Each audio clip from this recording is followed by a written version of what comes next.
Hello and welcome back to the Building HVAC Science podcast. It's our goal here to create better, more knowledgeable HVAC and building performance technicians. By helping these two professions better understand each other, this podcast aims to make customers happy in the homes and buildings they live and work in through the efforts of these professions. Today is a perfect example of that. That's what I think, at least. In this episode, Eric and I get to sit down with Eric George, another Eric, so I guess we got to call our Eric Elk again. Well, Eric George is the founder of the Home Comfort Advisor, and he'll tell us about his journey from insulation and energy audits, as well as HERS ratings, into content creation and education. Eric George will share how his background in home performance has shaped his passion for providing homeowners and tradespeople with reliable, science-based information. He'll tell us about his soon-to-be-launched course, which simplifies building science principles for homeowners and professionals, helping them ask the right questions and make informed decisions about home comfort, insulation, and energy efficiency.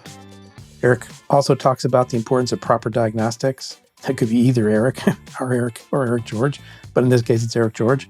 Virtual inspections and the role of high-quality content in debunking myths and misinformation in the industry.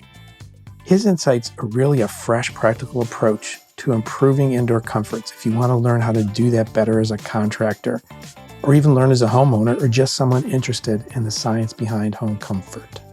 We put in the show notes Eric's LinkedIn, his resources from the learnhomecomfort.com, his YouTube channel, and his course, myhomecomfortadvisor.com. So let's get into this episode where we hear from Eric George about home comfort demystified, a deep dive. Hi, everyone. Welcome back to the Building HVAC Science podcast. Eric Kaiser here. The great Bill Spohn right over there, virtually, as he laughs at me. Scoffs. Our special guest today, all the way from Louisville, Kentucky, Mr. Eric George. Welcome to the show, Eric. Thank you for having me. I appreciate it. Eric, you've got a lot of things going on, but I think your backstory, it was interesting to me, how you've come into what you're doing now, Home Comfort Advisor. But tell us about how you got to that point where you're doing what you're doing today, and then we'll delve into that. Yeah, I'll try to condense 20 years down into as short a period of time as I can. But basically, I got involved in this whole world back in high school. My parents had a insurance restoration business that was a Paul Davis restoration franchise. And I worked in that business for several years in high school and then in college. And then when I was 17, they ended up buying a small insulation business that was one of their subcontractors. And they thought that that would be a good business for me to run after I got out of college. And I had, frankly, no interest in doing that. But in the process of learning from those two businesses, I got to see two sides of the building science equation where I got to see how buildings were damaged and how to dry them out properly and disinfect them from mold and stuff like that, rebuild them. And then I also got to see how to prevent those issues from happening on the front end in new construction. So air sealing them properly, insulating them properly, flashing and drainage and all those kind of things that you need to do for a safe and healthy home. So worked in the insulation business for several years after college, graduated from Kelly School at IU and ran that business for maybe 4 years and decided that I was more interested in actually doing the inspections and the consulting, the diagnostic, figuring out the problems than I was actually doing the repairs. As you know, I'm sure insulation is not glorious work. It's a dirty job. It is rewarding, but frankly, I have a lot of allergies, and so that job was not very kind to me. So I ended up selling the business to my production manager at the time and his uncle, and I moved to Louisville to start a company called Building Performance, just doing energy audits and consulting. And then I got into doing home energy ratings within that first year. And I ended up being one of the first energy raters in the state of Kentucky. I think there was only one or two before me. So ended up doing Energy Star certifications, Energy Co-compliance, HERS ratings, stuff like that for many, many years. And then just this past year, ended up selling that business to the same guy, actually, that ran my insulation crews. He came to work with me at Building Performance as a rater and sold the business to him and his wife. So that just happened last summer. I decided to transition more into the education side of things. So started the Home Comfort Advisor YouTube channel. And over the last year or so, I've been working on an online course that's mainly focused at the general public, homeowners, and frankly, just general tradesmen who are not specialists or don't understand building science. And the purpose really was the disconnect that I saw going out and doing home energy audits, working with tradesmen over the years, and just trying to combat some of the bad information that they have been hearing online from their friends, from their family, whatever. And it felt like knocking your head against a brick wall repeatedly. Just the same things kept coming up over and over. And so I said, I really enjoy teaching. I like this whole creative aspect of doing the video. So that's where I've got to now, doing the channel and finishing out the course. And I hope to be a conduit for people to be able to get good information from multiple different sources, not just me. So interviewing people, industry professionals, builders, trainers, just to get more good, consistent information out there to those that need it. You have two major things going, the advisor and the course. The YouTube channel and the course. But the course is almost ready?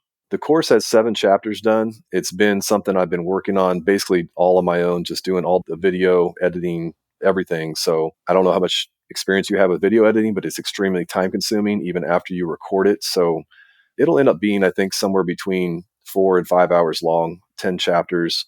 And it really covers all the major talking points, from foundation types to different types of housing, style construction, air sealing, insulation, HVAC, ductwork, materials and tools, and then even how to vet and work with contractors effectively. So all important topics, I think, especially say like level setting expectations for what the contractor can do for the consumer and what the consumer expects from the contractor. Yeah. And knowing the right questions to even ask them in the first place before they come out. Yeah. And some of what the consumer has to do to be ready for that contractor. What questions, what information do they need to have prepared before they start talking to them? Because a lot of times contractors will start asking people for specific things that might help them do the job better. And the homeowner's like, whoa, wait a minute. I don't have any of that ready for you. And so if the homeowner understands the questions in advance, they can also, before they come out to give them an estimate, ask those questions. And if the contractor doesn't know the answer to them, then that's probably one way to quickly eliminate those contractors that don't know the right answers, basically. Have you beta tested parts of the course? So I had a working group last summer, and I finished the first 5 chapters, put it out there to some people that were in the industry. Most of them were just general public people. They might be real estate investors. But yeah, we had a group of about 25 or 30 people that were going through and watching the course and giving me feedback and stuff like that. And I feel like the information is pretty darn solid. And I've tweaked some things based on their feedback, added quizzes at the end of each chapters to test their knowledge, made some things a little bit bigger, more visual, so that it's not just a talking head in front of you the whole time. Because nobody wants to sit there and listen to just somebody yap for hours without actually seeing what they're talking about. I've really tried to make it as visual as possible. Do you have like a target launch date? My target launch date was last fall, and it just keeps getting pushed back and back. So You need better aim, Eric. I do need better aim and I need better focus, apparently. But there was a couple things that happened last year, and we don't have to dive into it. But one of them being my grandfather passed away, and I ended up having to be the executor of his estate, which ended up being a mess. And it took a lot of my focus away from getting this thing done. But chapter 7 should be done and posted next week. And then the remaining 3 chapters will actually go pretty quickly because I've already got the content there. So I'd say within the next 30 days, hopefully it's done. Our target is April 4th for this podcast to be put out there. So that's all I want to do is see the timing if it's that close. And I will include a link to both homeadvisor.com and My Home Comfort and your YouTube in the show notes for people that are listening. It's probably going to be ready, fresh baked. Yeah. April 4th, it better be ready. It better be completely done and all that. Okay. Yeah. You can actually purchase it now. It's in pre-launch stage right now. So I'm giving a discount to anybody who actually wants to purchase it and get through it and giving me feedback at this point. And the price will go up once it's completely done. And you got some nice bonuses for people that purchase early. Yeah, there's a guide to sealing your ductwork, and it's a step-by-step guide on what you need to use as far as the materials, what you need to seal, things like that. And the other one's a pretty simple indoor air quality assessment that you can use in a checklist. One half of it is basically what to look for in your house that you might have that you're not aware of that's causing air quality issues. And the other one is a maintenance thing. So your air filter size, the model numbers for your equipment, things like that. So trying to continue to come up with some more value add things like that to offer. What resources did you draw upon to perfect or to work on the communication aspect? Because there's language, vocabulary, timing, media, visual, text. Where does that all come from to create a course that you feel is as robust as you're saying? Most of the content comes from my own jobs. So past inspections that I've done either on new construction or on existing homes. Some of it comes from other places online, and I try to give as much credit to those either pictures or videos or whatever. I give credit where credit's due as far as that goes. But I tried to break it down and say, this is the way that I analyze houses. When somebody calls me, they've got a comfort issue or whatever. In my mind, this is how I process. I ask certain questions about the house type, where you live, size, heating, cooling systems, and all that stuff. Once I have that information, I can go on Google from a street view or a satellite view. I can see what the house looks like. I can get a pretty good idea of what's going on with the house before I get there. And if the house has been sold anytime recently, usually there's a Zillow link that I can find. I can see the inside of the house. So I can actually visibly go through the house that way. And so in the course, I teach my methodology for how I approach issues, and it's an elimination thing. So if you have this in your house, and this is the type of house that you have, and this is the type of foundation you have, and it was built in this time period, these are the most likely things that are problems in your house, and then we can drill down from there. So in the aspect of being a conduit of information from good sources, what are some of those sources you've used and refer to? So the training through ResNet, BPI, NCI certifications, doing interviews with some of these guys as well. I did an interview last week with David Richardson over at NCI. I listened to the interview that you guys did with him as well. It was a fantastic interview. I talked with Nate Adams last week. Nate was actually supportive of me in the course about a year ago, and he let me use some of his illustrations that he used in his book previously for the course. And I've got some industry professionals that I've been interviewing for the channel. Not all the interviews are going to be part of the course, but David's will, part of Nate's. So providing these resources, and then any websites that I use for my own purposes that I think have been valuable, I'll include those in the course material so that whatever I have access to, whatever's helped me learn, I'm helping other people learn the same way, basically. And it looks like I'm looking at your YouTube channel now. You're getting to a little bit of news and topics that are peripheral to this whole thing. It's not just purely educational. It's important. It's about issues and topics. That's right. Because if somebody's searching about a lot of the things that you have to combat are, especially when it comes to like spray foam, it's always a hot topic. It's going to ruin your shingles. Your warranty is going to be voided, or it's toxic for you, things like that. I want to talk with the people who are knowledgeable about these different things to get it better information out there instead of just hearsay from your uncle or your friend or whoever. So those are the type of topics that I want to address. I don't want to put out stuff that people aren't necessarily searching for either. Understanding SEO and keyword searches and stuff like that's been a big focus of my attention with the channel. And hopefully it leads to better information being disseminated more widely. How are you planning on outside of internet searches? Or do you have plans to get the word out about this new endeavor, new channel, all the new information you're putting together? I guess it's really not new, but you're just assembling it in a new way and putting it out there for everyone now.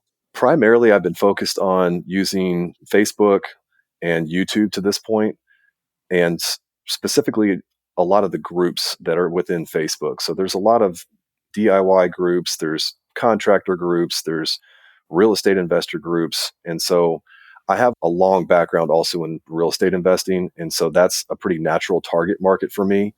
I started investing in real estate the same year that I started building performance. So single family homes, commercial, I even have self-storage facilities at this point. But talking to those people is really easy for me, and I have a pretty good network from there. And so just relying on my own network and then other people's secondary network. And then I'm not on TikTok. I'm not really on Twitter. I really feel like most people who are looking for education or like how to do things, they're looking on YouTube for the most part. And so I'm primarily focused on YouTube, and I think that's going to continue to be my focus. I have an Instagram channel, page, whatever account, but I just don't see that many people caring about insulation and building science that are flipping through Instagram. I mean, there's the Risingers out there and they've got a bunch of followers, but I think it's more beneficial for me to focus on YouTube and just Google stuff. Personally, I'm looking at your website and the content that you have on there. I really think this is going to be a great resource not only for HVAC contractors to learn from, but also for them to then hand off to their customers and say, here, go consume this content, get this knowledge, and then we'll get together and talk and we'll solve your problems from there. And that's because when you figure out what people are searching for, they're trying to fix an underlying problem. They're searching for symptoms. And that's what I've really tried to focus on, is addressing videos that address those symptoms.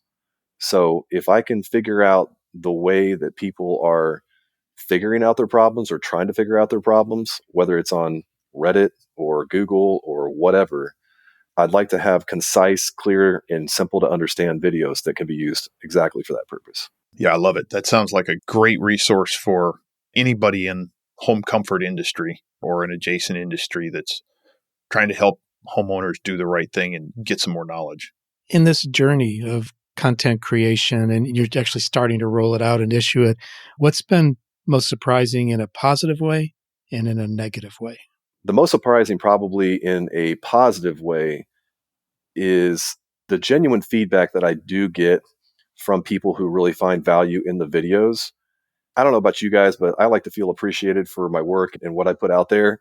It's always nice to get some words of affirmation here and there. Yes, yes. But the other aspect of it is just specifically on the videos that I'm creating, like the way that they're put together. Some people tend to notice like the attention to detail, and hopefully it comes across as professional. I put a lot of effort and time into these videos, and I don't have to be doing this. This isn't a moneymaker for me, really. I'm enjoying the process of putting this information out there and being creative with it. So that's been a good positive. Like just hearing that it's easy to understand, they learned something new that they didn't know before, or it clarified something that they thought incorrectly about before, and they were like, now I get it. That's really what I'm trying to get after. Negative, I don't want to call it a negative, but when I got started in this and I wanted to start doing the video editing, I didn't realize how much time it was going to take to do the video editing. And I don't want to call it a negative, but it's a challenge for sure. And at some point, I'm going to outsource some of this video editing, especially like you said, your social media clips or whatever. The challenge with that is most video editors and social media managers don't know this business. So if you don't give them specific instructions on what you want them to pull out and how you want it to look, they're going to pull out something. It may be presented in a not exact sufficient way. So trying to relinquish the control of that is going to be a challenge, but I know that I'll need to do it in order to free up my time and do other things. So Are you still doing work, like in the physical world? yeah, I'm still doing energy audits. So I quit. I retired last summer when I sold the business. And frankly, I said I didn't want to do it anymore. And the more that I've been putting out, the more interest that I've gotten, especially in my local metro area. And the other funny thing is, since I sold the business, David doesn't really have time to do the energy audits because he's so busy doing the home energy ratings and energy code compliance. So he's basically just feeding me the energy audit leads that he gets. I'm doing 1 or 2, 3 at the most a week, and just keeping myself in the field enough to provide value, get some extra content for the channel or whatever. Because you go into all these different houses and you're just thinking of a way that, oh man, this is the same thing that you're going to see in all these other houses in this neighborhood or in this type of it's given me a new perspective on when I go out, I'm not just doing an energy audit. It's a teaching moment. And it's a way for me to capture some content to teach other people about the same issue that this guy or this girl has. When you're doing these audits, this is mostly on existing homes. You're not doing the ratings on new homes now. Do you prefer working on existing homes versus new homes? I don't know if I have really a preference. I think existing homes are more interesting because in general, you're working with a homeowner who knows the house pretty well and they've lived in it for a while. So they're experiencing these different symptoms. And it's a chance to educate them on how their house functions and what improvements are possible. With new construction, you're typically only talking to the superintendent or the builder. And maybe you're talking to the insulation guy, maybe you're talking to the HVAC contractor if there's an issue. But in the HERS rating world, you're kind of out there on your own. You're going job to job all day long. You're doing pre-drywall inspections. You're doing final inspections. You're back at the office doing energy modeling and all that kind of stuff. The energy audit aspect, I feel like, is a little bit more interactive than the new construction aspect of it. And it's less cookie cutter. So with new construction, it got to the point where it was boring because I kept seeing the same thing over and over, year after year. and with a little bit of progress along the way.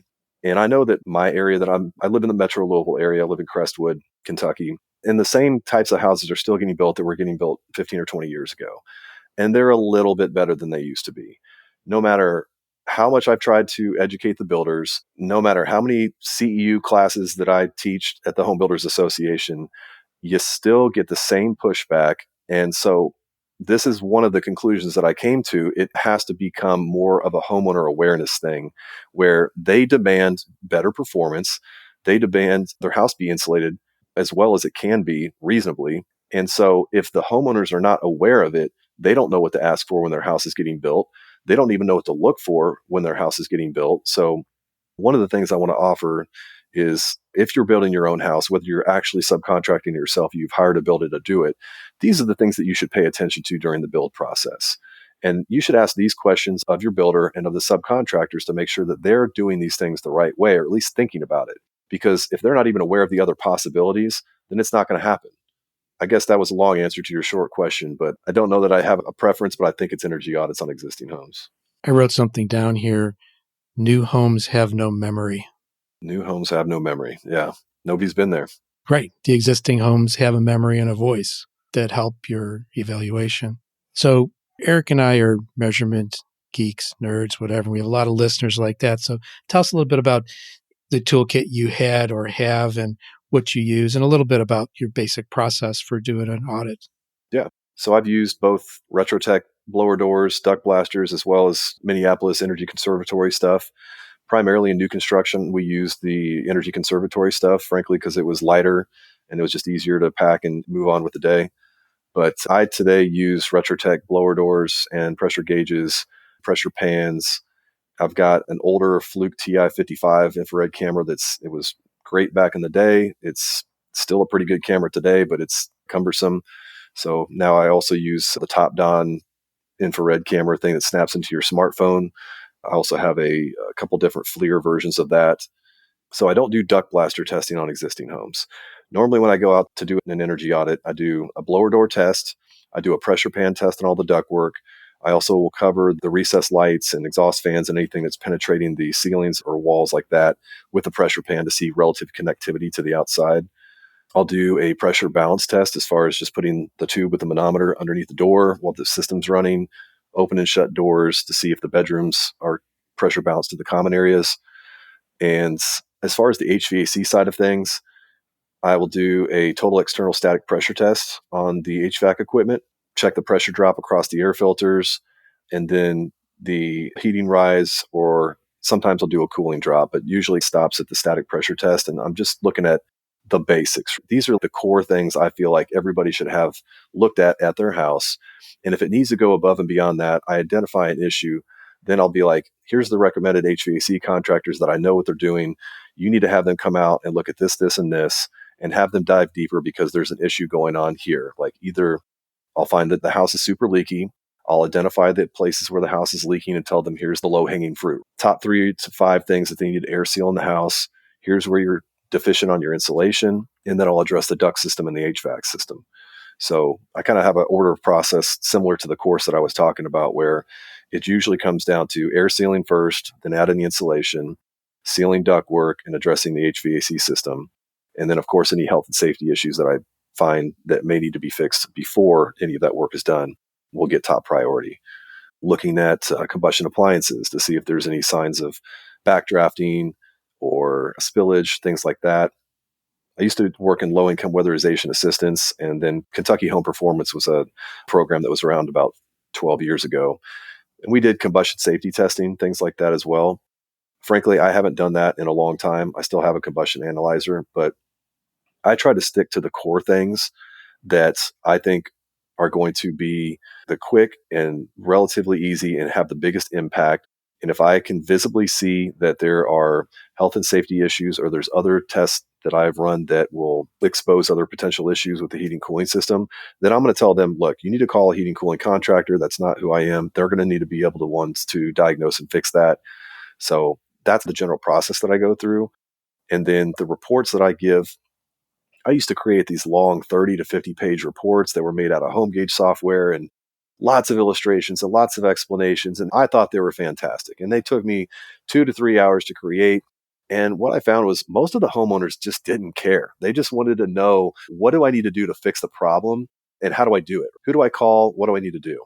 So then I switched a few years ago and I started doing video summary reports where all I'm really doing is I'm showing them the pictures that I took during their inspection, the thermal images, and what my recommendations are for improvements. And I'm prioritizing that in an email and saying, here's the bullet points, here's the links, here's the video. And I try to condense it so that it's easy for them to understand. And that's been really well received. And I frankly like doing that more than I like clicking through all these different things in like a home inspection software. That was really one of my big gripes doing volume of home energy audits over the years. I just couldn't find any real easy to use software that was like built for this purpose. Like I basically repurposed a home inspection software to do energy audits. It was okay. It produced decent reports, but it just took too long. Sounds like there's another gap there that could be filled with a product. Yeah. I would love to find a product that works that way and talk to that person on the channel and see, get that information out there because I think more people need to be using it. Yeah. Listeners, anyone out there? Yeah. One thing I noticed, and if you're not comfortable talking about that's fine, but on your My Home Comfort Advisor, one of the bonuses you include is a virtual inspection offer, which I found really intriguing. You want to talk about that? So there's a couple of different ways that you can do this. And so the front end of this virtual inspection is what I was describing earlier, as far as the questions that I ask, address, look it up on Street View, Google Satellite, and Zillow, so I can virtually see what your house looks like from the inside and the outside that way. The second step would be after I get some more information from the customer, we can either do a FaceTime call or a Zoom call, or there's a software program that I've been using for about a year called XM Reality. It was originally made for, I think, the engineering world, where it's kind of like FaceTime on steroids, where I could send you a text message, it pops up on your phone or your iPad or whatever, and it's just like FaceTime, except for I can annotate on the screen in real time. There's arrows that I can point to, and the person on the other end sees what I'm doing in real time. So you can take screenshots, you can take notes with it. It records the entire call while it's going. And there's several different software programs out there like that now. I think another one's called Live Switch, but that's the virtual inspection audit, if you want to call it that. And what I've found over the years is if you ask enough questions on the front end and you have the ability to see their house like this, you can figure out a lot of problems just by your knowledge of the building science world and seeing what they have in their actual house. You can identify obvious visual problems. Are you going to uncover all the things that you could uncover with infrared and a blower door and all the other diagnostic tools? Of course not. But if I know that your house was built since the 1980s, I know it's platform construction. If you tell me it's vinyl sided and it's insulated with fiberglass, then I already know you're going to have leaky top plates and uninsulated. The cantilevers aren't going to be done right, and so on and so forth. So I can visibly find a lot of these potential problems and then verify it either with the camera or with a secondary on-site inspection. So that's what a virtual inspection is to me. It's eliminating a lot of the stuff that you may need to come out in person and see. And then if the virtual inspection doesn't get you far enough, that's when you schedule the on-site inspection. So I think this is really an opportunity too for the industry to think about using going forward. Like whether you're an HVAC contracting company or an insulation or whatever, there's usually somebody at that company who's the guru, it might be the owner, it might not be, but that guy or girl has limited time. They don't have the time to drive all over the place, but they've got the ability to use their phone or their computer and pop into somebody's phone or tablet on site and either help the technician that works for them or help troubleshoot an issue with a homeowner in this way. And I don't think enough people are taking advantage of this technology yet. Awesome. Optimize the bandwidth of the guru. That's right. Love it. Yeah. Very, very cool. Covered a lot of ground today. We got to know you, which means our listeners got to know you. We will put links in the show notes to all these things you've mentioned, especially your sites there, your YouTube and My Home Comfort Advisor and homecomfortadvisor.com. Any summary you'd like to give the listeners of what we talked about today and thoughts to leave them with, maybe action steps to take? Yeah, subscribe to the YouTube channel for sure. It's just at Home Comfort Advisors on YouTube. And then if you're interested in this stuff, there's a lot of good resources out there for you. And I try to provide a lot of those in the videos that I have. But not everybody wants to become a BPI certified building analyst or technician or whatever. Not everybody wants to become a resident energy rater, but they still want to know enough to understand the problems that are going on in their home. So I mentioned Nate Adams earlier. He's got a great book, the Home Comfort book. I think that that's a great place for people to start if they're interested and they want to drop the money on it. It's a visually intensive book. So there are resources out there like that. There's more YouTube channels that are out there that you could start following. But I think it's important to, especially in this day and age of social media, I'm seeing so much bad posts on Instagram and Facebook of people just talking about insulation, or they're talking about these foam in a can products that you can do yourself and insulate your pole barn with a can of foam or whatever. And then people get these ideas from bad sources, and then they get themselves into trouble.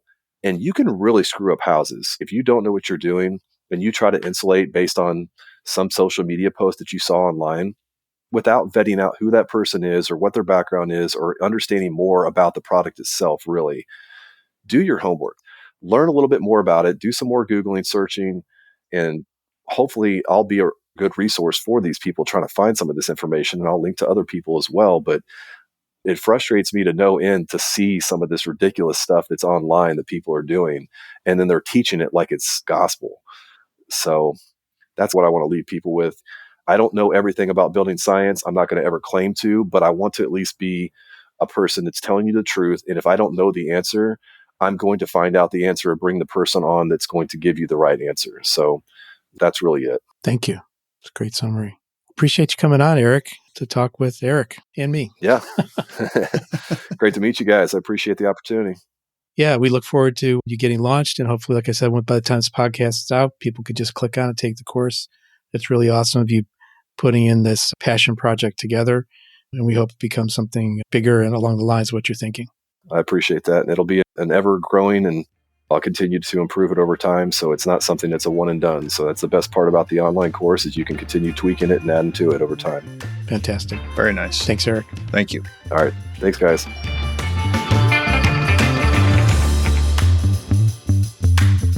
Thanks for tuning into this episode of the Building HVAC Science podcast. Some of the topics we discuss require technical training for proper interpretation or safe execution. So if you're a trained pro, you can proceed immediately. If you're not, please consult with and hire a pro. The Building HVAC Science podcast is a production of TruTech Tools Limited. In full disclosure, I'm the owner of TruTech, and the opinions expressed are those of my guest, my co-host, or myself, depending on who is speaking, of course. And if you're in the market for any tools or test instruments related to these podcasts, take a look at what TruTech Tools has to offer. That's TruTechTools.com. And you can use the offer code HVACBS for a nice discount. If you have any questions or feedback, you can reach us at marketing@TruTechTools.com, TruTechTools. I want to thank you for listening. Hopefully you're subscribing and you're keeping up to date in what's happening in the world of building HVAC science. Until next time, take care.